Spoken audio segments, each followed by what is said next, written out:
Welcome to this new how-to. In this how-to we're gonna look at how you can use the navigation system in the Twin Otter from Aerosoft, which has been released earlier this week. As you can see, we're parked at an airport. You can see that the let's say power truck is almost driven into us, or almost, it's actually driven into us completely. We're at the March ARB airport, also known as with the ICAO code Kilo Romeo India Victor. So let's go inside and let's have a look at how we can configure the flight plan. So we're gonna go to the different positions, right?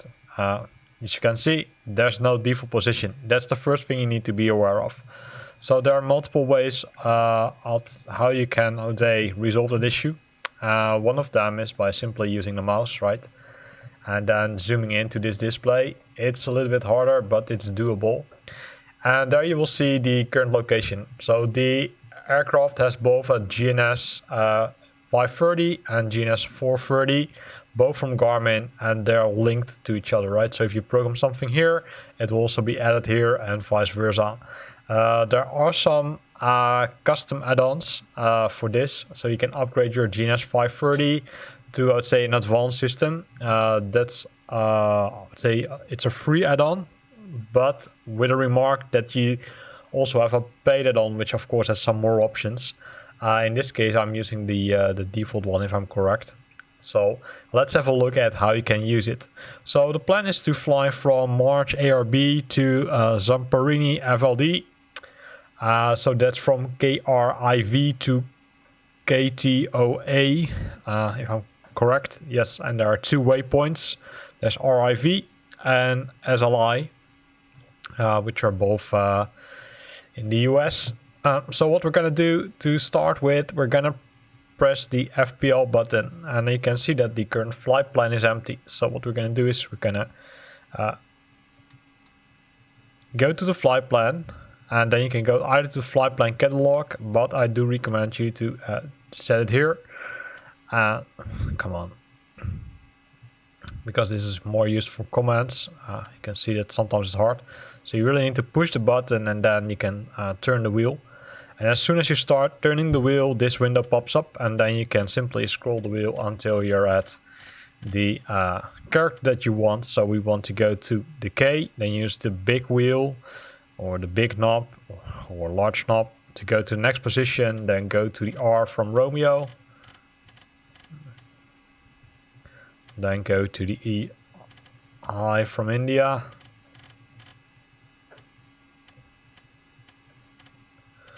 too far, and then use the large knob to move one additional position, and then we need to have the V from Victor, and then we're gonna press enter or OK. As you can see, it has already got the information, right? So using this symbol, we know, hey, this is an airport. We know that it's March ARB, it's in Riverside, California. So we're gonna press enter, and then it says, hey, do you want to add the waypoint? And we're gonna press enter again, and then it should normally add the waypoint. Sometimes it takes some time. So the next thing we want to do is to add the next waypoint, and we're going to do that by simply starting to turn the wheel. And as you can see, by default it leaves the, I would say, ICAO code, in this case for the airport in, so it always keeps the position of the previous waypoint or airport in, and then you can simply start turning the wheel again, right? So R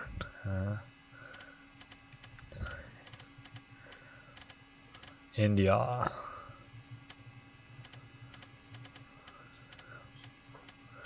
Victor,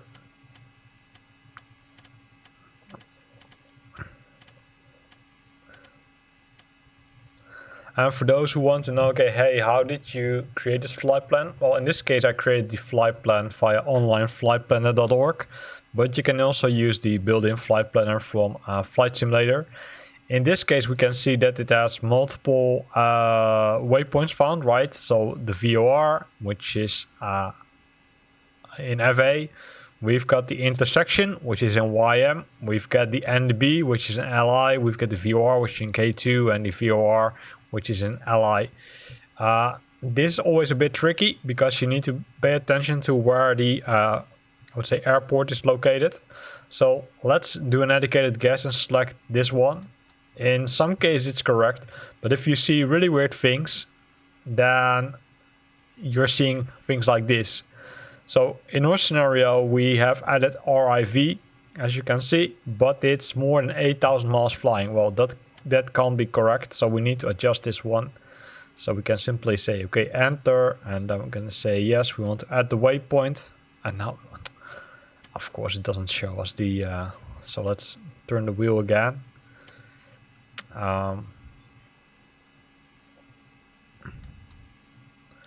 No, we don't want to add the waypoint here because we want to clear the waypoint first. Then wait for it to be cleared, hopefully. Clear. Yes. So, and then we start from scratch again, unfortunately. So be aware that this also can happen to you, right? So if you're having luck, then you select the correct one. If you're unlucky, then you're having the incorrect one.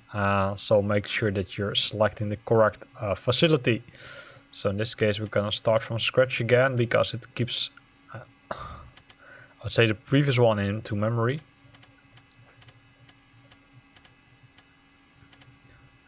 And for some countries it's easier because they don't have the, I would say, larger system compared to in the US. Of course, I should have done some more preparation with this. RIV, then we're gonna press enter, and it will show us multiple things. So let's do another educated guess that it's K2 maybe.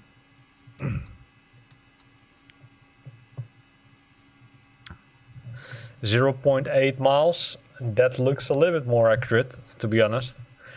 So the next waypoint we're gonna add is Simon or Sierra Lima, India. So we're gonna do that.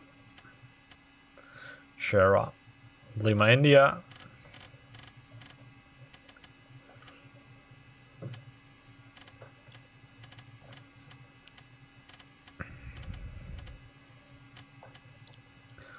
And there you can see also K2, so that confirms that we're having the correct one previously selected. So select this one, select yes, and that's 40 miles, right? So you can see we're going from KRIV to RIV to SLI, and the destination is Kilo Tango. Kilo Tango, where is it? Here we go. Oscar. And then the last thing is Alpha from. And in some scenarios, like this one, it doesn't recognize it because it's not in the flight database. So that also can happen, right? If you're. So now it recognizes it. Sometimes it takes some time for some reason. I didn't figure out why. But if that happens, then make sure that you're, I would say, going back again and check it again. So what we've done now is we defined the flight plan, right? So we started KRIV, which is this one, which is Zamperini Airport, right? So you can see that you also can press the information, and then you will get the information which is available. For example, the position, but also the elevation, but also the approach types which are available. You can move one button to the right by using the large knob. That will show you the runways, in this case runway 40 and runway 32. Then the length of the runway. Can go to the COM setup. Then you can go to the nearest, which is in case if you're, I would say, in an emergency, you can find the nearest airport here. And that's it. Right, so those are the options. So what you can do is you can always use the smaller knob to move between other screens, right? So in this case, we went from the flight planning mode. You can use a small knob to move to the pages. But if you go to the outside of the flight plan, then you will see that the flight plan is drawn here and it shows the active first leg. And this one has 1, 2, 3, 4, 5 pages. so you can move across them, right? And then you get the information from the specific waypoint, like the track, the heading, the waypoint name, the distance. Then you can go again one step further, then you will get the weather information. Use another one, then you're getting a different view. So this is how you can scroll to the multiple pages. The last one contains the navigation radios, right? So if you're a fan of programming the flights or the radios yourself, the navigation radios, or some communication radios yourself, then you can get the information from here, because here are the navigation frequencies, in this case for KRIV. So if we would move one position further, we come to this page, and then we will get the information about the airport itself, as just shown, right? And even there you can scroll to the multiple pages, including one again with the communication radio, but also the approaches which are available, in this case ILS approach 32X, but also an arrival route, ARKOA 1, the departure routes, intersections, NDBs, but those are not applicable because those are only applicable if you have selected a VOR or NDB beacon, right? The COM, we already went to it. Same thing is for the nearest. In case of the nearest, you can go to the nearest airport, nearest, let's say, sorry, going too fast, nearest intersection, nearest NDB, nearest VOR, or nearest airspace. And that's very useful if you're in the air and you want to, say, change your route, then you can easily select one from the nearest options. But for now, we stay stuck with the information we have. So what are the other things which we can do, right? So there's the menu option, because you can see that we have the option to change the active lag, because that's required. Because in this case, if we go to our list, go one page back, you can see that it already has activated the next leg in our flight, because we're departing from KRIV. Our next leg is RIV, then our next leg is SLI, and then the next one is KTOA. So what we want to do is we want to activate this one, and we can do that by activating this button and then say active lag, then pressing the button, then it says confirm, and then it should reset it. In this case, it didn't change, and the reason for that is RIV is part of the airport itself, so there's not much changed here. So let's assume that we're now at this waypoint, so we can go to it.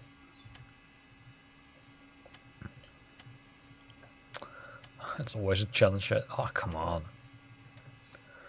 So we're gonna, whoa, enter. No, we don't want to add the waypoint. So scroll further down. So let's assume that we're now at this waypoint. So you can press the menu option and then say, okay, hey, I want to activate it. And then you can say yes. And then what you will see, if you're lucky, then it will activate it. In this case, it was already activated. Sorry, my bad. So we need to go to the next one. Come on.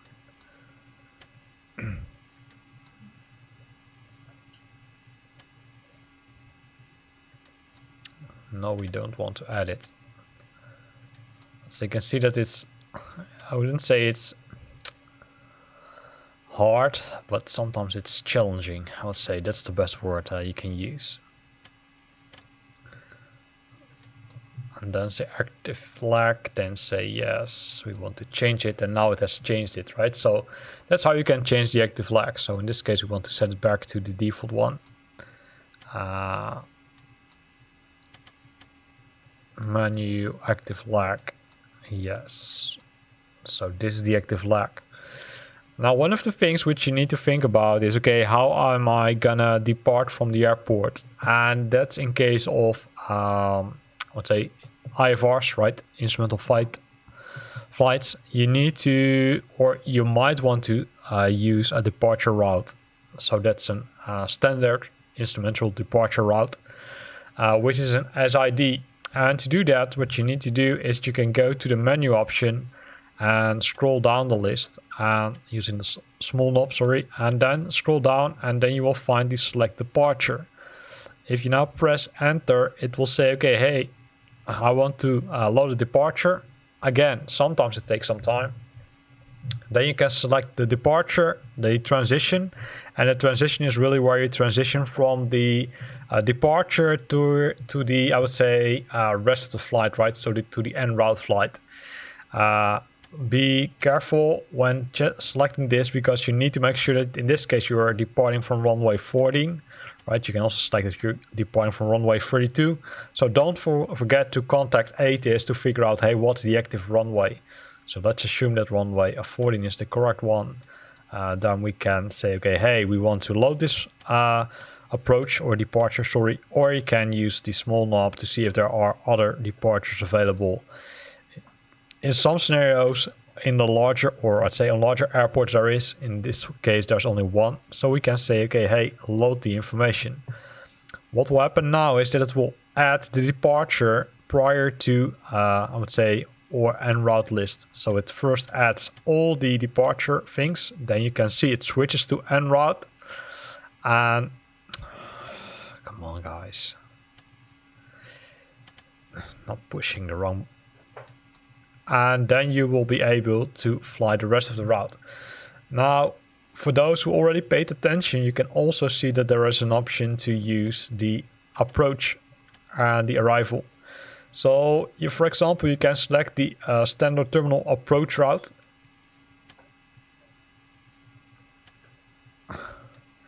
Which is, in this case, you can say, hey, I'm gonna approach Kilo Tango Oscar Alpha. And then I'm gonna select approach ILS 29 Romeo. And the transition is via LBAS. Again, here you can use the small knob to make changes. For example, if you're assigned an AirNav or VOR approach, then you can make the changes here. So let's change it, or let's assume that we're being assigned 29R. Then you can select the transition. So make sure that you're selecting the correct one, because it's there's a lot of difference, right? You can see from the other one, I would say we arrived from the south part, and now we're going from the northeast. So be aware that you're selecting the correct one. So I'm going to change it back in this scenario. Of course, normally you plan that by, I would say, in advance prior to, I would say, programming the flight. Or planning the flight, I should say. So be aware that there are two options in this case. You can say either load or you can say activate. In case of load, it will do the same thing as for the departures. It simply adds it to the flight plan. If you click on activate, it will directly activate that route, which means that this pink part will directly be activated. So what has been done now? Well, after the en route, you can see that it has added the approach route for runway 29 Romeo of KTOA. Then there was a last one, which we didn't discuss yet. And that's the arrival. So we're gonna press OK again, and here you can see the arrival route. I'd say there are some discussions about, hey, what's the difference? To be honest, I'm still trying to figure out what's the difference. I think by default you need to first fly the arrival route and then the approach, because arrival comes before approach. But that, I would say, differs. I'm reading multiple things about it, so I'm trying to figure it out. So once I figured it really out, I will let you know, of course. Probably an interesting topic for a lot of you who don't know the difference, like me. In most cases it will result in the same thing, because in this case you also see that we're gonna land on KTOA, but on runway 11 in this case. So if we would wait. And we even don't have the option. Oh, here we are. Go. And there we can select the same things, but you can see that in this case we don't select a specific approach, but we're simply selecting a runway which we want to fly to. So we don't have a VOR approach or ILS approach. We simply select a runway which we want to land on. And then I think that's the main difference in this case. So same option here, right? So if you select this runway, then you can press load and it will add it to the existing flight plan based on this. If you're flying IFR, then you're normally assigned an approach instead of an arrival. So be aware of that. So I'm not going to add it here. So I can simply press clear, and now we've added the stuff to our flight plan. What are other options? Well, there are some other options like restarting the GPS. In this case, but we can go back to the flight plan because that's what we're focusing on. You can invert a flight plan. Well, don't have to tell what happens then. It will simply invert it. So you're starting at the end, you're flying back to the beginning. And of course, you also have the, I would say, delete flight plan, which in that case will delete the complete flight plan. So if we would do that, it would scratch the complete flight plan from our list. On the bottom, you saw also that there are options to remove the departures and approaches. So if you made an error, you can easily remove the departure. So selecting that and then press enter. And if I would now go up in the list, then you would see that only the en route is there. It looks like, yeah, only the en route is there. So you can see that the departure route is completely being removed. And you can do the same thing for the, for the approach, right? So simply delete it, yes. And then you will be having only the en route part in your flight plan. So in this video, we discussed how you can plan a flight plan manually, a very short one, right? If you need to plan a larger one, it might be better to use the built-in flight planner from Flight Simulator 2020, unless you like to, I would say, scroll your wheel from your mouse many times. Again, it works, right? It's not something different, or because eventually it results in the same thing. The other, I think we discussed most of the options, except the proc one, which can also be used, which has the same option as the menu option to schedule the approaches. So here we finished. We just finished the last button. The nice thing is that it automatically syncs with the navigation system below, so you can see that all the things which we put in here are now also visible in here. So if you know how the GNS 530 works, then you're lucky because it syncs it also to the 430, and the 430 works exactly the same. There are some limitations, or I would say I wouldn't call it limitations, to be honest, because the GNS 430 also has a map view, as you can see, but it's only smaller and not, I'd say, by default being displayed like the 530. So again, I hope you like this video. In this video, we looked at the navigation system from the Twin Otter aircraft from Aerosoft. If you liked the video, then consider to use the like button. If you've got questions or comments, then feel free to post them in the comment box below. And if you want to stay up to date about new videos I'm posting, then make sure that you're subscribing to my channel. Thanks for watching and see you next time.